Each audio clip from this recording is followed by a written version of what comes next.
People love scenic views of the city, of hillsides, and the water. It changes by the minute and by the season. We just love it. We never grow tired of it. Many buy and build homes based on the view, I mean, you want the view. not knowing the dangers. I had no idea that Cincinnati was so prone to landslides. But the hills are alive, slowly moving. The Cincinnati region is a top landslide hazard area in the United States. Tonight, people forced from their Harrison homes by a landslide. The hillside behind their condo washed away Sunday morning. The city has since condemned this home. The wall failed, sending dirt and debris into these homes, opening them up like dollhouses. All people can do is prepare for the worst.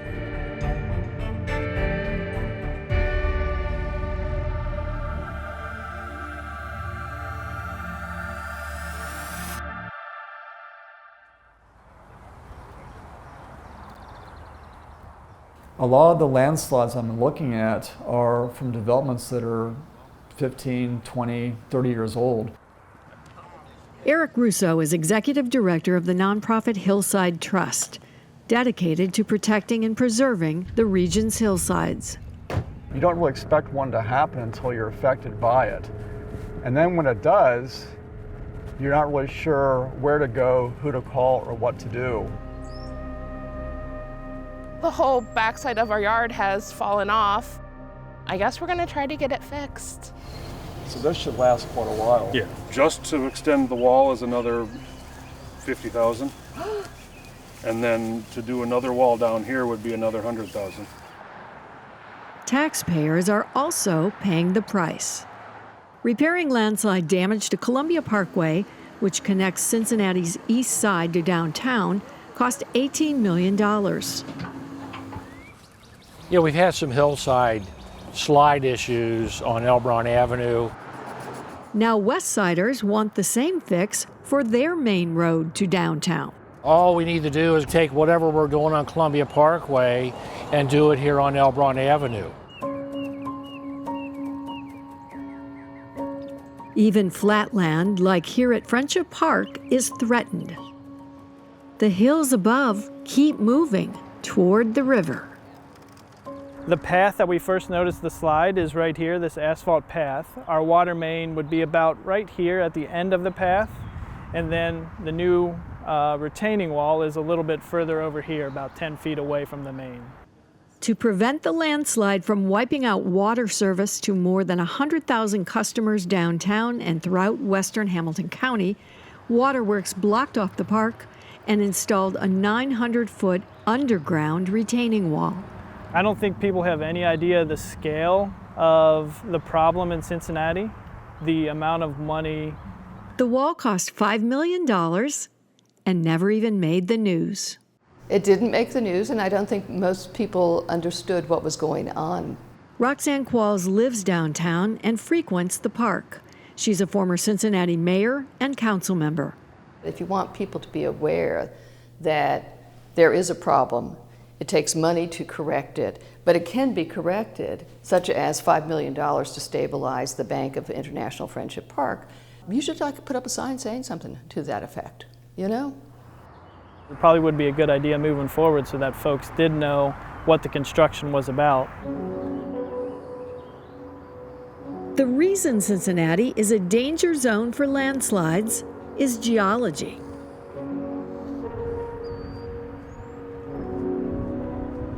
I'm Dr. Brenda Hunda. I'm the curator of invertebrate paleontology at the Cincinnati Museum Center. I pretty much have my hand in everything. I work with our education and exhibits departments to develop content for the public. I conduct scientific research, write papers, and give talks. I work with one of the largest late Ordovician fossil collections in the world. What I love about natural disasters, and landslides in particular, is that it shows us the forces of nature. From high above, the scale of the landslide is clear.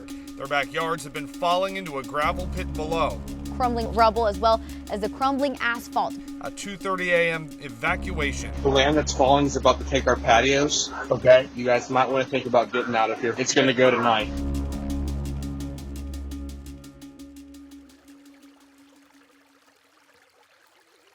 Here we are at one of my favorite creek sections, Rapid Run Creek.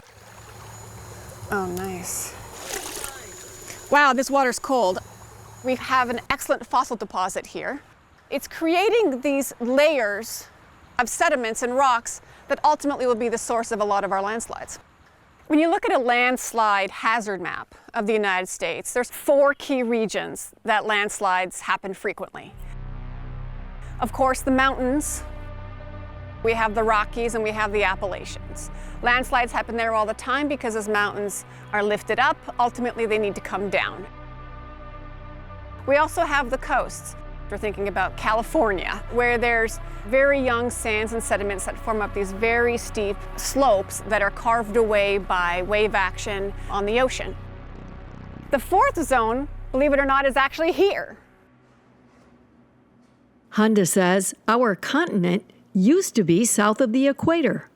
450 million years ago, when Cincinnati was in the southern hemisphere, this region was primarily covered with a very tropical, shallow marine ocean.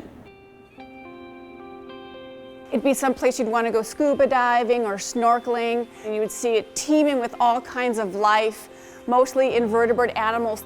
The collision known as the tectonics uplifted the base of the Appalachian Mountain Range.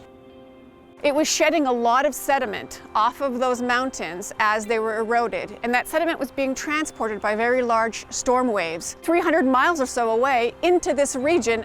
As that sediment is coming down in these massive submarine mud flows that is burying anything alive in its path. While it's absolutely beautiful for fossil collecting, when this material, these minerals are exposed to water, they flail apart like the pages of a book. And they get weak and they become mud, essentially. And as that mud builds up on hillsides, it tends to fall down. Honda was there in 2011 when this hillside fell down onto Cincinnati's Elberon Avenue. Look, it's just coming down. See, you can see movement up there.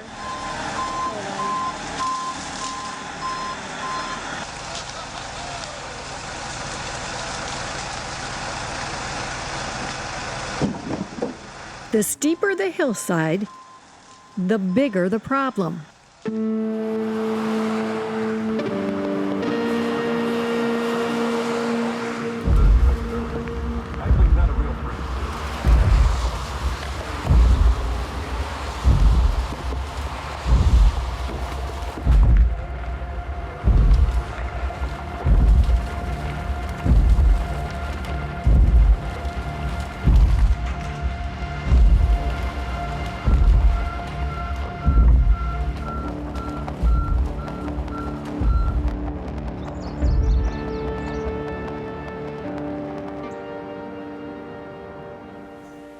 The steep hills that hug the Ohio River were carved by ancient glaciers. This is our model of our Cincinnati glacier. The leading edge of glaciers is really dirty. It is. The glacier has come a long way and it has entrained, like a big bulldozer, all of the rocks and the sediment along its path. This is the debris that is going to get dumped once this ice melts. The water coming off forms these outwash river channels, carrying that debris along with it, carving the valleys that we have here today. Here at the top of Crew Tower, we can actually see all the hills, minus a few, have about the same equal level. Everything that has been cut down from that level is erosion. Erosion from past river systems that created the Mill Creek Valley, as well as erosion from glacial outwash, from the various incursions and retreats of glaciers in this region. And so when I first came here, Cincinnati was known to me as the city of 7 hills. But as a geologist, I look at this landscape and I see those beautiful U-shaped valleys and I think, actually no, the hills were already there, that was just all cut down by glacial outwash. So we're actually a city of 3 valleys. Geology isn't the only thing at play. Humans made landslides worse. The very top, guys, what's that all called? Seamus?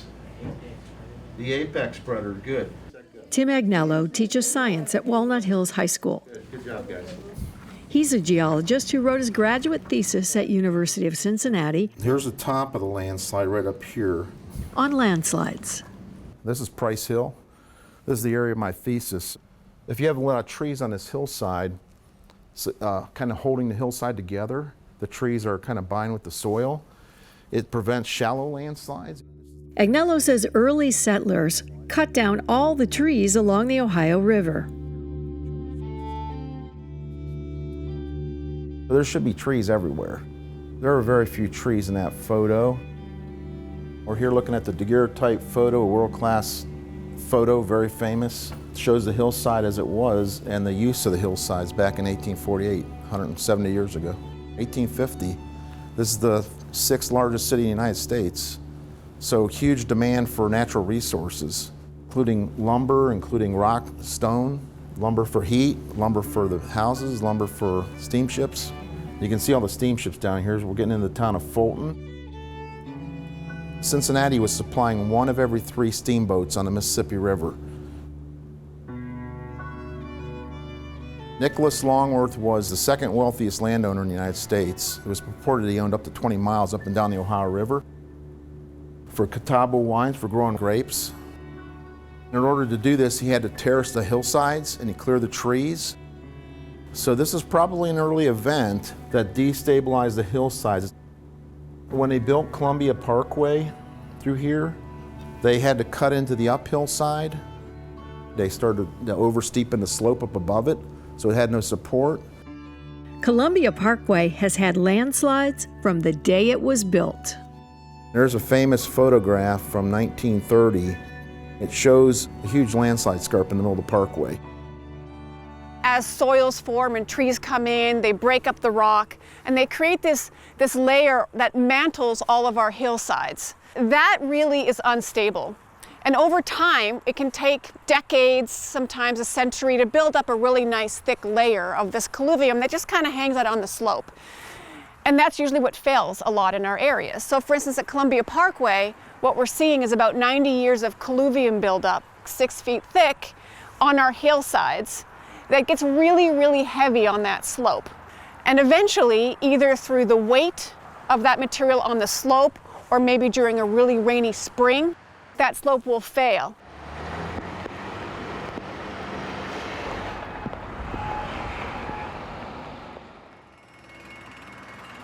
In 2019, Cincinnati began a 2-year hillside project.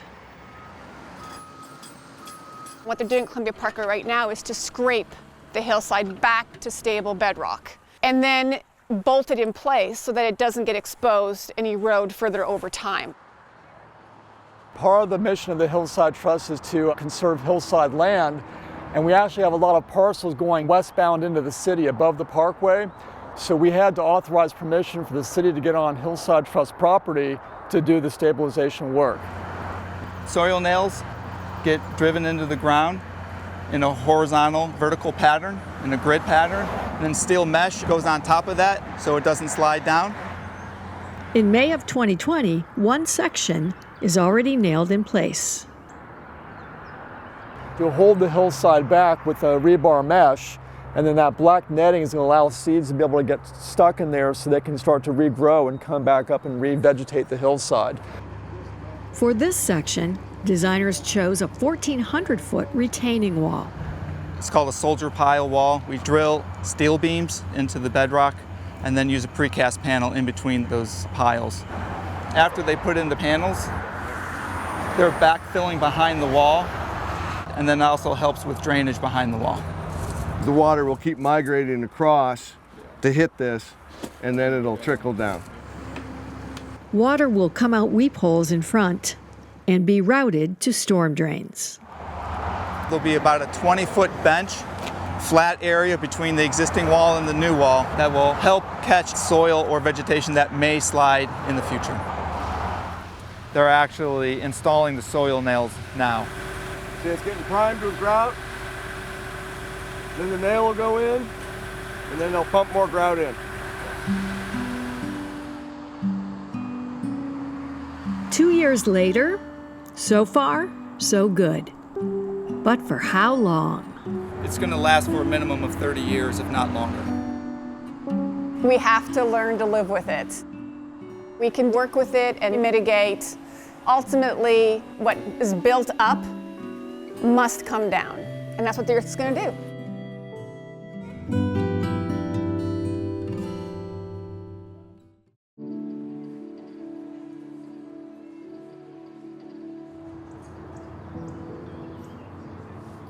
Emergency landslide repairs like the park and Columbia Parkway were not in the city budget.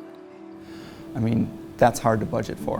When these projects come up, you have to react and react quickly and figure out how to fit it in your overall budget. Since 1989, Cincinnati has spent more than $113 million repairing landslide-damaged roads and retaining walls. But transportation's capital budget keeps shrinking. Brazina reports capital funding for landslide repair has substantially declined, and the current level of funding is not sufficient. Oftentimes, these changes are buried within the capital budget, and so many of the elected officials are not aware that that's what's happening. And so I think that for those folks who are really aware of this issue, like the Hillside Trust and others, that what they need to do is realize that they need to begin an education program with elected officials. For the Columbia Parkway emergency, City Council diverted $18 million that was supposed to build a new District 5 police station. So District 5 police still work out of a strip mall. In 1973 to 1980, the USGS came and did a study here in Hamilton County. And they went to Pittsburgh and they went to California, a couple well-known landslide areas. Cincinnati, Ohio had the highest cost for repair to landslide damage in the U.S. That did not include the fix for one of the costliest landslides at the time in the United States. So we're almost at the base of Mount Adams. Here's the 471 Cloverleaf. In 1973, state workers started building this circular ramp to Interstate 71. They excavated the hillside here. They made about a 7-foot high cut in the hill. And it probably exasperated an already marginally stable situation. And this corner of the Mount Adams started to move towards downtown Cincinnati.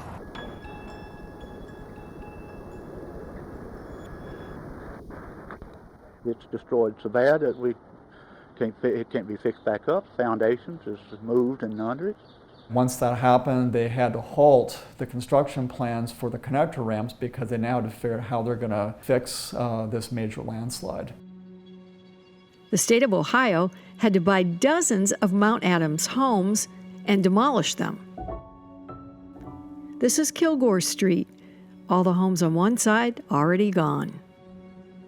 It took 10 years to build the Great Wall, and this is what it looks like today. Most of it is underground. To build it, workers excavated to bedrock and drove in 161 concrete cylinder pilings to form the 1,000-foot wall. 85 feet behind the wall, they gouged out a tunnel that's 9 feet in diameter. They inserted tension cables through the pilings and attached them to big concrete blocks anchored on the inside of the tunnel to prevent the wall from tilting under the great weight of the Mount Adams hillside. The Cincinnati Post reported the wall alone cost $22 million, bringing the cost to build a 1-mile stretch of road to more than $48 million. In 1981, this was the most expensive mile of expressway construction in U.S. history. So a lot of expensive real estate here that got damaged and got bought up by somebody. Taxpayers.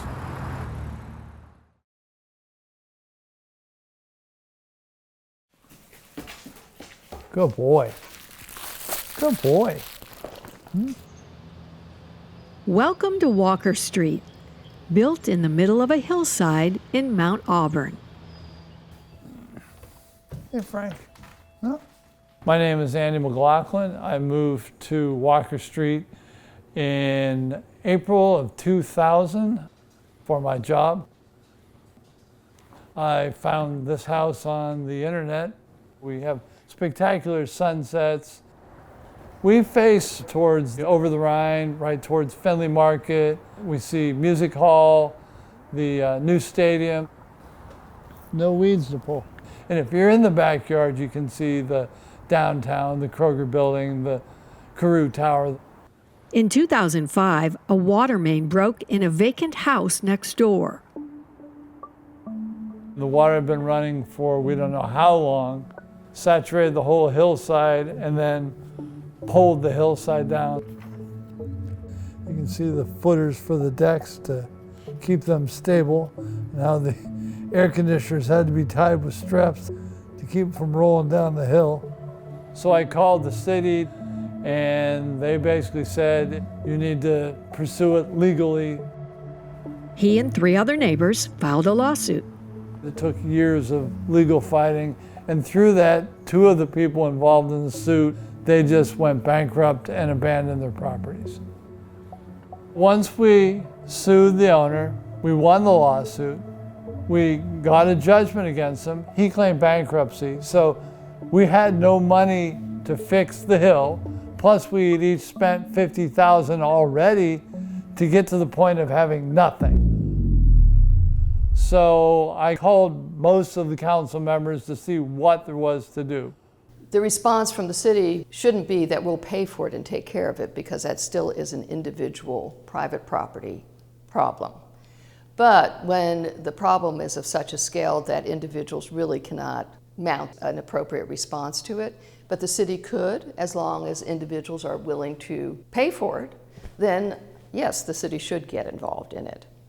The city finally agreed because there was now 20 property owners that came together to do this.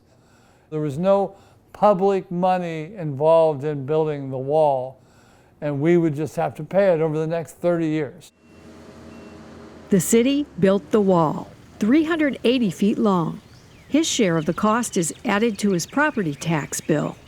The assessment for 30 years is $2,800 a year, $65,500 for my portion.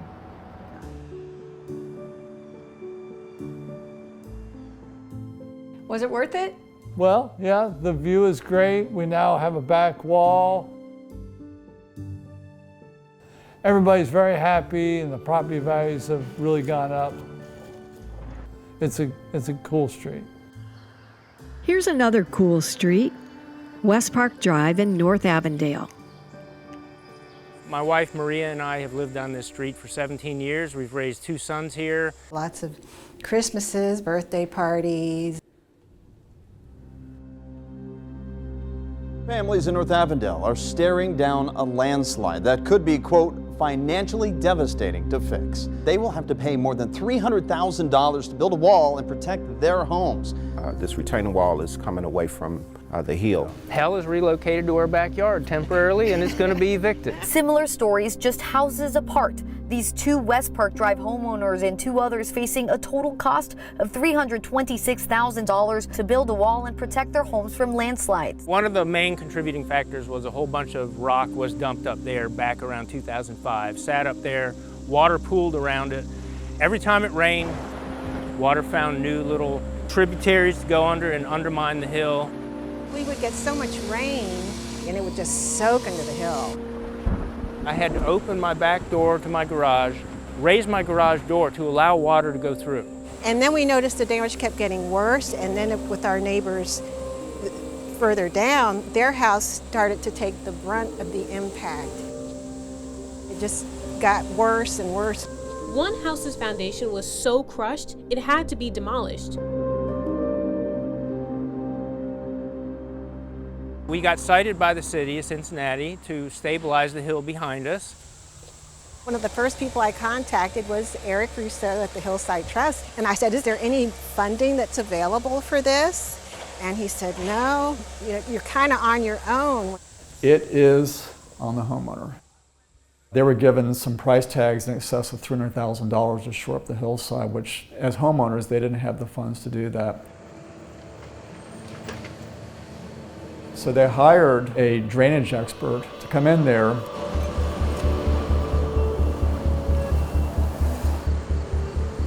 We're installing 14 French drains, 8 foot down in the ground. Each one of these drains tie into an 8-inch collector line. And the collector line then comes gravity fed all the way down to the catch basin in the street. Everybody has different things they're going through in life. How do you pull 5 families together to work together? Yesterday I had a conversation with Andy, and he says, you know, you guys are the first multi-family landslide that we've ever worked with that the neighbors didn't end up suing each other.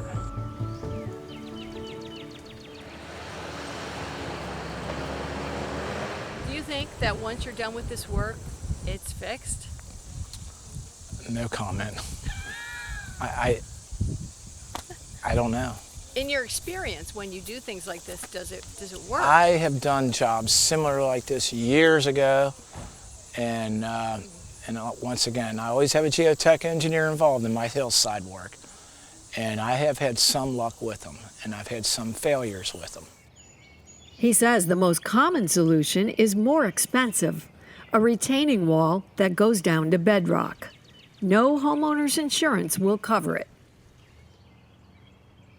Russo sees landslides in the suburbs, too.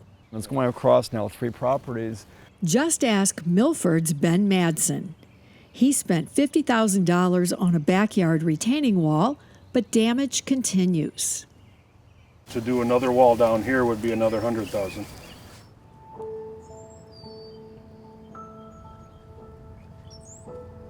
We chose this house because it's close to my husband's family. They live just about a half a mile up. My name's Becky Economo. We were gonna build a nice big deck here to enjoy our view. About 2 years ago, we noticed a crack in our yard and started calling companies in thinking we were gonna have to get just a retaining wall that would be maybe like $15,000. And everyone who saw it was horrified, and it got worse and worse. And well, now you can see what has happened. The whole backside of our yard has fallen off. I worry that my 2-year-old will fall down the hill, or even my 6-year-old. We're lucky we have a side yard, so all their toys are on the side, and we just don't let them back here. Some people said it was going to cost more than our home was even worth to fix, and so then we didn't know what to do. And what are you going to do? I guess we're going to try to get it fixed. Before any condos were here, this section of Riverside Drive was selected for the 1998 Cityrama Home Show. The Hillside Trust knew this area was an active landslide, and they raised the alarm. Qualls was the mayor. The response of the home builders to the Hillside Trust bringing them the information that it was unstable was, we're not going to take the risk of doing this, and we're not going to assume their liability. Cityrama was canceled, but Hillside Trust wanted more city action, requesting the geotechnical report be summarized in plain language and made a permanent part of the property records to ensure home buyers in future years will be informed of the possible risk. Did they do it? They did not do it. A few months later, 2 developers chose this same location to build high-end condos. When I saw this house and walked up here and looked off this deck the first time, I knew, well, if I can get this house, I'm going to get this house. When I bought my house, I did not know that it was an active landslide area. 15 years after buying, Terry Joyner and her neighbors started noticing damage. In my house, the downspout no longer matched up to the drain. And that actually gave us a good indication of how much the house had moved. Joyner spent $20,000 to repair her condo on the left. It's okay now. I had to get a new driveway, new plumbing, a new deck. Her neighbor on the right spent more than $100,000. His condo is unlivable.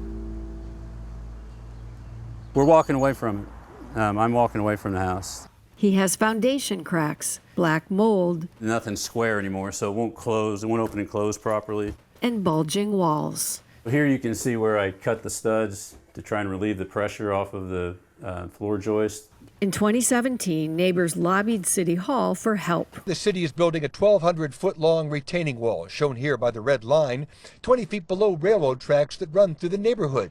The city spent $20 million building 3 separate retaining walls on Riverside Drive to protect city-owned water and sewer lines and these homes. Unfortunately, it's too late to save this house. The damage to the house is so extensive that it's not economical to fix the house anymore.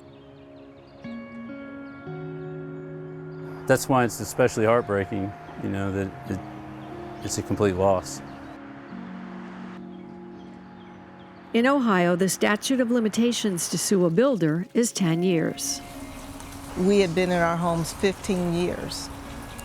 And so we could not hold the builder accountable. So then we had a meeting and we found out that the city knew. The big thing that frustrates me is that when I bought this house, I was not provided with the geological survey that the city did that said that this area was susceptible to movement. I'm frustrated that something like that wasn't attached to the deed, so that I would at least have known, oh, okay, this is an area where my investment that I'm about to make could get wiped out. Right now, there's nothing in the deed that says your property is sliding. There's a lot of people building houses along this stretch right now, brand new houses, very, very expensive new houses. Do they know what they're getting into?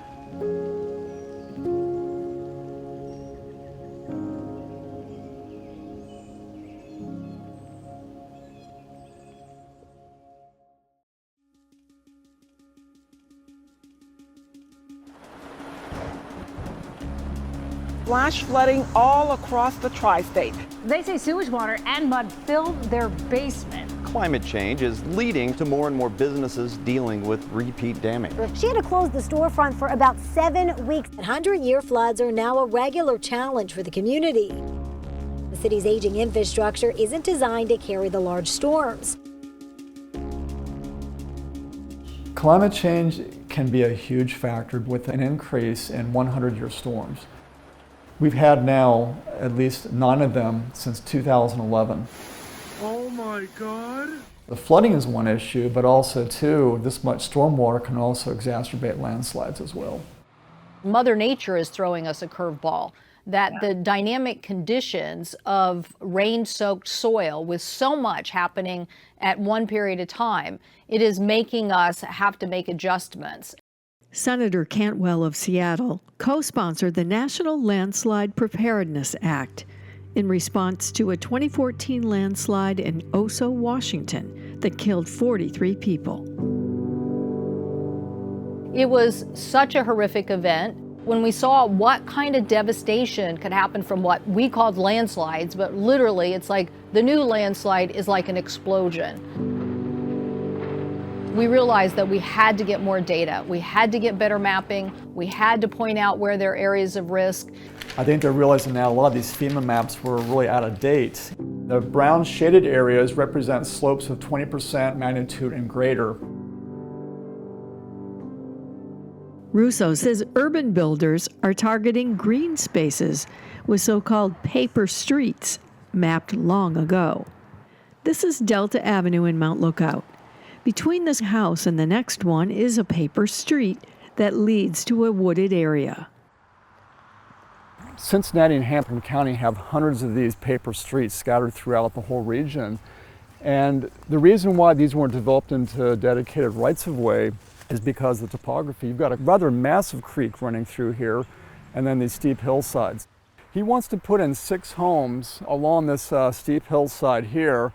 And essentially the back of the homes would go to right of the edge of the creek here. So you'd have these homes basically overhanging the hillside with a large amount of cut going into the hill here.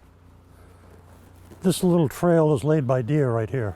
The owner of this hillside property is eager to sell to the developer. I've lived in this house for 41 years. Everything's for sale. And when you're my age, which is 82, if I don't make an arrangement that's satisfactory, somebody else will. If you can imagine when the development starts, if it gets approved, it's going to be like a bomb went up. There will be not one tree left, not one stitch of grass left in here. It's going to be totally cleared out. Yes, we're going to take a few of these trees down, but nature takes down trees herself. Russo says building homes here will increase flooding. This valley drains a tremendous amount of hard surface from the adjacent streets, and also Kilgore Public Schools at the end of the valley, which has a large parking lot. All that water is coming down the valley here. If there's any flooding, it will be minor. And then we get these big torrential downpours, and this creek floods out, washes out onto Delta Avenue, and then Delta Avenue becomes a river itself of rainwater.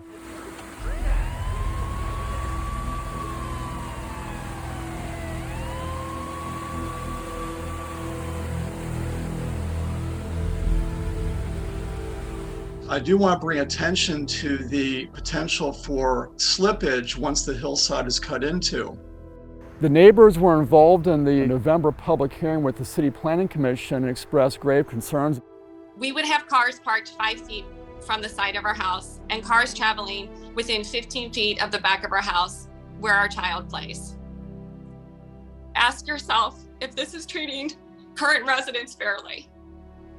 The City Planning Commission postponed its vote on this development. Oftentimes, these developers don't have a long track record. They think, hey, I'm going to go ahead and throw my hat in the ring and go ahead and give it a shot. So we're seeing a lot of mom and pop type developers now coming into the market that really don't have a lot of hillside development experience. Experienced developers also cause landslides. The balconies and the porch threatened by this huge landslide. We're very much looking forward to finding out who is responsible for signing the line that said it was okay to build here. Fisher Homes built these condos in Harrison, Ohio. Now they're planning a much bigger hillside project in Ludlow, Kentucky. Okay, first on the agenda, we have a presentation from Fisher Homes. The company recently got approval to build 800 units of housing in the middle of a Ludlow hillside, which is going to nearly double the city's population. And the city council was all in favor of it. We testified and said, if you're going to do this, you might want to hold the developer accountable, because once they start digging in that hillside, you no longer have any say of what's going to happen. My name is Wayne Chapman. Lived here at Rivers Breeze since 2004. His is one of 320 condos on the top of this same Ludlow Hill. At the presentation, Chapman noted the developer's own geotech report states the steep slopes make the entire site highly sensitive for hillside slippage. Hundreds of Ludlow residents could suffer irreparable harm. The possibility of causing some slides that would cause damage to our neighbors, our friends, is a concern.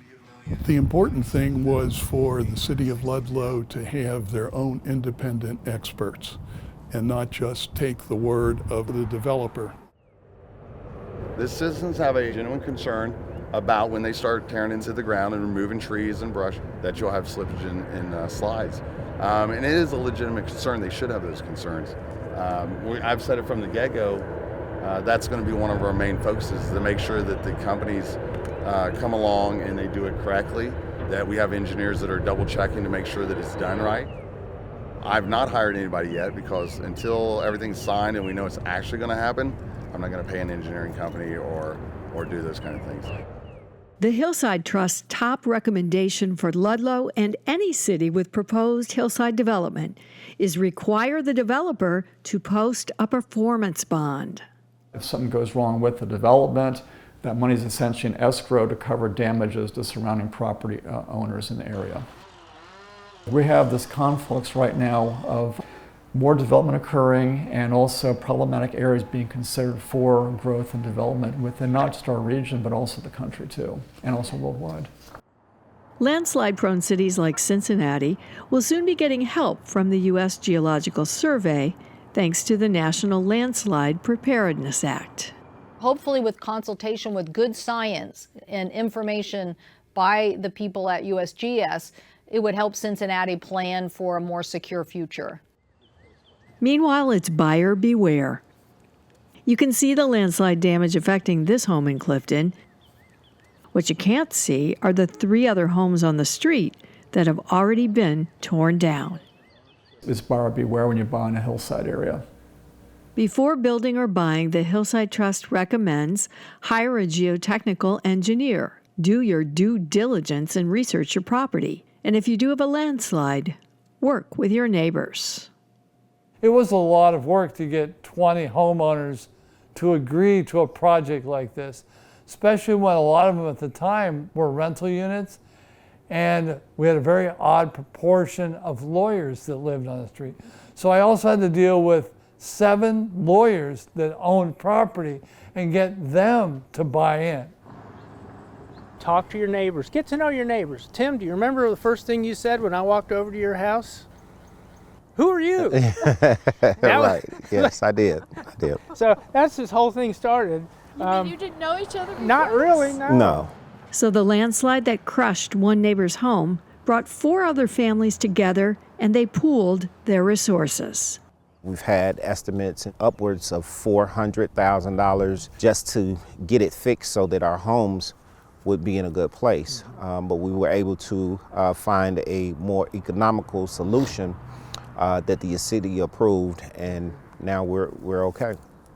I've advised neighbors an awful lot. If you can work together with the same engineer, with the same solution, it's going to actually save you money. We have to continue the wall so that we can save that top yard. Homeowners who go it alone have a harder time fixing a landslide. He's looking at about $100,000 to extend his retaining wall, which he doesn't have. Don't fall in love with a site because of the woods behind you. If it's on a hillside, do your due diligence.